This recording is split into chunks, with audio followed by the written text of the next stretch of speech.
lang na balita mga kababayan, no? Asawa ni bilyonaryong Representative Albi Benitez kinasuhan.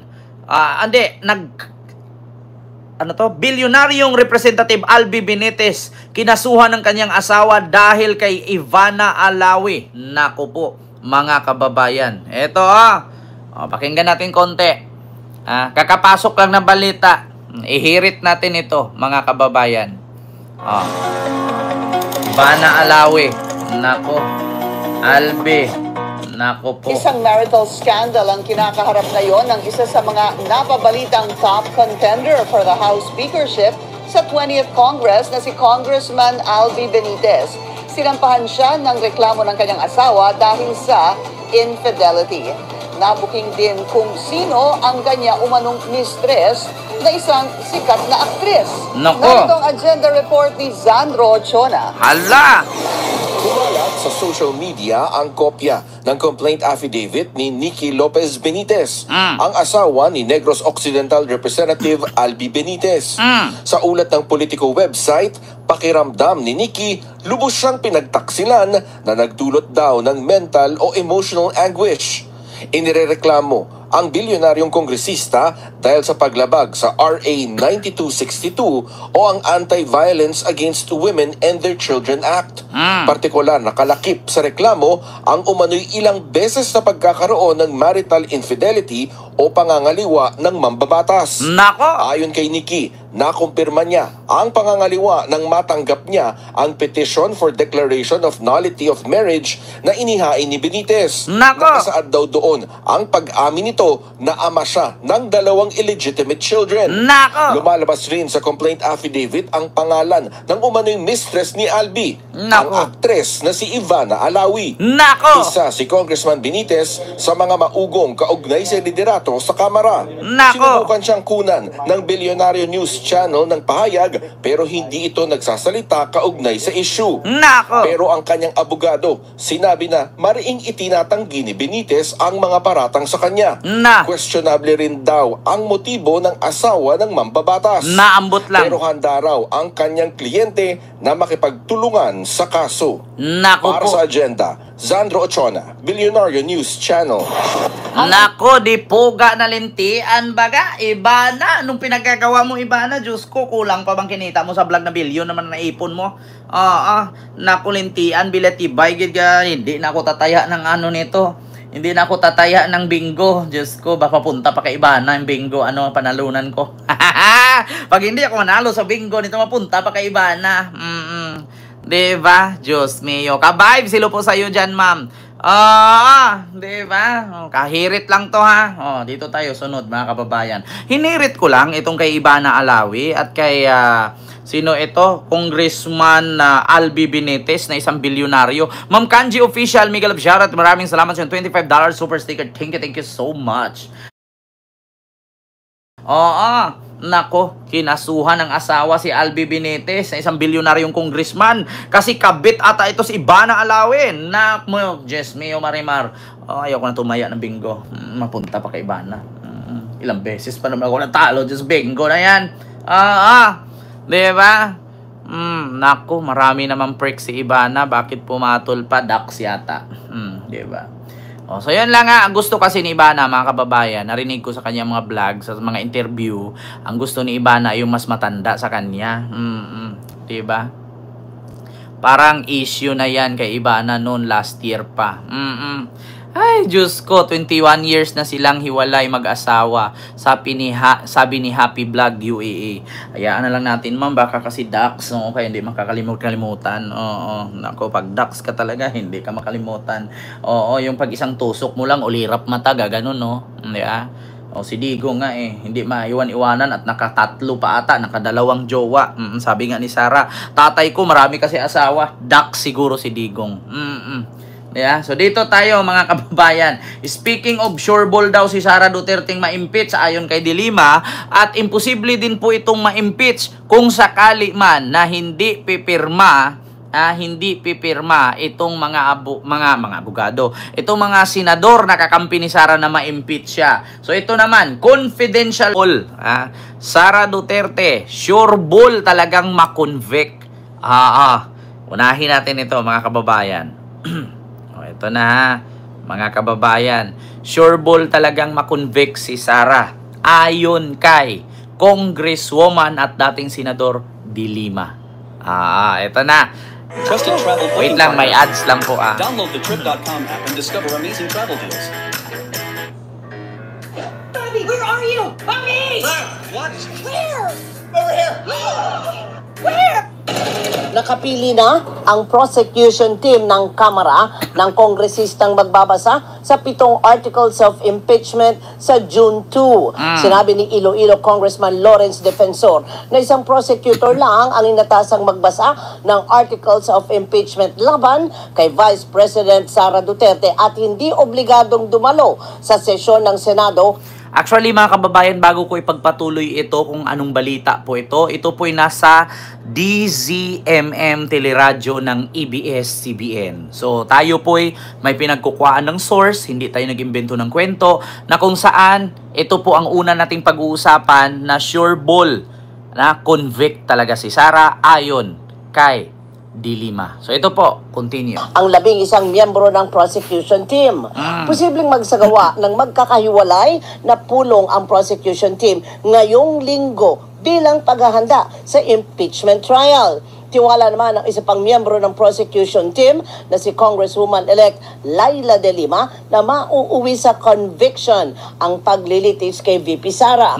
Ayon kay De Lima, malakas ang mga ebidensya laban sa vice-presidente, kabilang na ang pagbabanta sa pamilya Marcos. Nako talaga mga kababayan, malakas talagang ebidensya ayon kay Tita Laila De Lima. Sige, tawagin natin tita. Si Lenny, tawagin natin mama Lenny. Para bilang paggalang, di ba? Langan magtawagin nating mama si Laila. Si mama Lenny naman ang nakasanayan natin. Ayon kay Tita Laila De Lima, mataas ang tsansa na makonvict si Inday Sara. Naku po. Bakit nga ba? Kasi according dito sa balita sa DZMM teleradyo ng ABS-CBN, dahil sa pagbabanta, ikaw ba naman? Sasabing, putang ina mo, Bongbong Marcos, Lisa Marcos, Martin Romualdez, naalala mo pa ba na binigyan mo ako ng sobre na may nakapangalang DepEd, pero ginamit ko sa concert sa Germany? Naalala nyo yan? Putang ina mo, Lisa Marcos, Bongbong Marcos, diba? Na binigyan mo ko ng sulat galing sa may nakasulat DepEd, sobre. Tapos ginamit ko sa pagpapanood ng concert sa DepEd. Alam mo ma'am, huwag ka mag-alala ma'am. Diba? Huwag ka mag-alala ma'am. May nakausap na akong killer. Kapag ako pinatay, patayin niya si Bongbong, si Lisa, at si Martin. Diba? Ganon mangyayari mga kababayan. Diba? No joke. No joke! Convict ka talaga. Good luck na lang sa'yo. Patuloy natin, mga kababayan. This is all about, again, upholding the supremacy of the Constitution. Lalo na yung prinsipyo ng pananagutan, pagpapalabas ng katotohanan doon sa mga kasalanan ng second highest official of the land. Ito ay tungkol sa hustisya. Hustisya para sa bayan. Aminado naman ang ilang eksperto na mahirap nang basahin ang magiging takbo ng impeachment trial dahil maraming kaalyado ng pamilya Duterte ang nanalo sa pagka-senador. Marami na nasa swing vote na yung tingin natin. Kumbaga hindi tayo sure kung sila ba ay papabor o sila ba ay hindi papanig doon sa impeachment. Yung mga kaalyado, yung mga inendorso, will they play the role na talagang sila ay magiging senator judges or parang magiging mga abogado din sila ni VP Sara? So sana galangin ng ating mga senador yung ating saligang batas. Si WR numero President and CEO, Professor. Alam niyo, sa totoo lang mga kababayan, para sa akin, wag po kayong magalit sa akin na masabi ko ito. Sa totoo lang, ang gobyerno ng ating bansa ngayon ay medyo hindi nga stricto. Medyo sobrang bait nga talaga. Kasi ang ginawa kasi ngayon, kung sakali man na hindi makonvict si Sara sa kanyang impeachment trial ngayon, walang saysay itong paglilitis, itong trial na to sa Senate, walang saysay ito. Kung ang pagbabasihan ng mga senador na inendorso, kakampi ni Sara at mga kaalyado ni Sara ay pirma para hindi siya i-impeach, ito po ang nagpapatunay na tayo pong mga Pilipino ay kailangan ng kumilos. Kailangan na nating gumising. Bakit? Kahit kita, kahit sinampal na ng katotohanan, kahit meron ng ebidensya na hindi mapaliwanag, at take note impeachment trial pero wala yung trinatrial. Klarong-klaro po yan na pambabastos, klarong-klaro po yan, mga kababayan, na pangwalang hiya sa gobyerno ng ating bansa at paglabag, 'di ba, sa ating Philippine Constitution or sa batas ng ating bansa. Klarong-klaro naman mga kababayan, aanhin mo pa yung impeachment trial na yan at aanhin mo pa ang sandamakmak na ebidensya na hindi mapaliwanag ng pangalawang pinakamataas na politiko sa ating bansa kung sa pirma lang din naman pala magbabase na hindi siya ma-impeach. Ganun lang yan mga kababayan. Alam nyo, sa totoo lang, nilaro ng mga Duterte ang ating bansa. Nilaro ng mga Duterte ang politika sa ating bansa. Bakit? Bigyan ko kayo ng rason. Una, walang kwenta ang impeachment na gaganapin ngayong Hunyo 2 kung kahit tambakan si Sara ng isang batalyon or sandamakmak na ebidensya na kanyang patunay na siya'y gumastos at winalang hiya niya ang ating bansa at ninakaw ang budget ng ating bansa. Kung magbe-base lang din pala itong 14 na senador sa pagpirma na hindi siya i-impeach. Totoo yan. Yun ang katutunayan, yun ang katotohanan. Walang kwenta yung paglilitis na yan kung magbe-base at ang resulta sa pirma lang. Ganun lang, parang sa school lang yan, mga kababayan. Aanhin mo yung pag-aral mo, aanhin mo yung pagpupuyat mo sa pag-memorize ng isasagot mo sa quiz pagkabukas kung ang sabihin ng teacher mo nasa dulo ng bulpin ang grado mo. Ganun yan mga kababayan. Am I right ba o mali? Sabihin niyo sa aking mali ako. Walang kwenta ang impeachment trial na yan kung ang mga senador 24 ay magbe-base sa pirma na hindi siya ipa-impeach. Di ba? Wala talaga. Walang kwenta. Parang nag-aral ka lang yan sa elementary at high school na kahit pagod ka na sa pag-memorize sa sagot, kahit pagod ka na at pinagpuyatan mo, paggising mo sa madaling araw, mag-aral kang mabuti, tapos sasabihin lang ng teacher mo, nasa dulo lang ng bulpin yung grado mo. Di ba? Ganun yun mga kababayan. Ako, dumaan din po ako pagka estudyante. Alam nyo, kahit pagod ka sa pag-aaral, madaling araw gigising ka, i-memorize mo ulit para hindi mo makalimutan. Bago ka matulog, i-memorize mo ulit. Di ba? Tapos sasabihin lang ng teacher mo, nasa dulo lang ng ballpen yung grado mo. Di ba? Ganun yan eh. Tapos, yung classroom ninyo, yung section nyo, nagpapasaway, sasabihin lang ng teacher or subject teacher ninyo, halimbawa, mathematics. Binibilang mo doon, ilang confidential fund sa loob ng ilang taon. Ito po ang lahat ng kabuuhang bilang ng confidential fund. So, tama ang sagot mo. Ngayon, yung grupo ninyo, meron kang mga kaklaseng barumbado at biglang nagsabi ang subject teacher mo sa math, nasa dulo lang. Ang ano ninyo, ang kulit ninyo. Pasaway kayo sa section na to.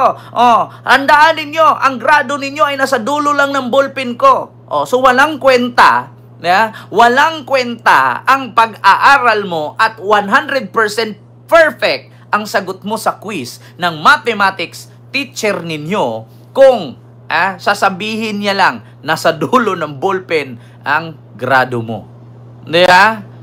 Danas ko yan nung nasa school pa ako. Di ba, kaluyal? Yun ang totoo. Kaya, sa madaling salita, itong impeachment trial na to, at ayon nga sa balita ng DZMM Teleradyo ng ABS-CBN, na may possibility na si Sara hindi makonvict. At ang sabi naman ni Senator or Congresswoman Tita Laila de Lima na sure bull, makukonvict dahil sa pagbabanta niya sa Marcos family ni Sara. Ang problema nga, aanhin mo yung sure bull, Tita Laila. Kung ang mga senador na inindorso, kaalyado at kasama, kaibigan, hindi papayag at pipirma ito na hindi i-convict si Sara. Diba? Yun talaga ang mangyayari. Kaya mga kababayan, kailangan na po natin gumalaw. Abangan natin ang impeachment na to, na kapag magiging useless itong impeachment trial, na kahit sinampal na tayo ng katotohanan at kitang-kita natin kung paano niya nilustay at binastos at ninakaw ang pondo sa ating bansa dahil sa putang inang confidential na yan, na hindi natin alam kung saan ginamit, at meron pa akong narinig na mayroon daw inupahan na 25,000 a month. Klarong-klaro mga kababayan, di po galintian, animal, pisting yawa. Diba? Pisting yawa, gid ba? Binaboy na tayo ng ating bansang Vice President. Abay, thank you pa rin ng thank you tayo. Wala tayong mangyari sa atin ito. Diba? Kakapasok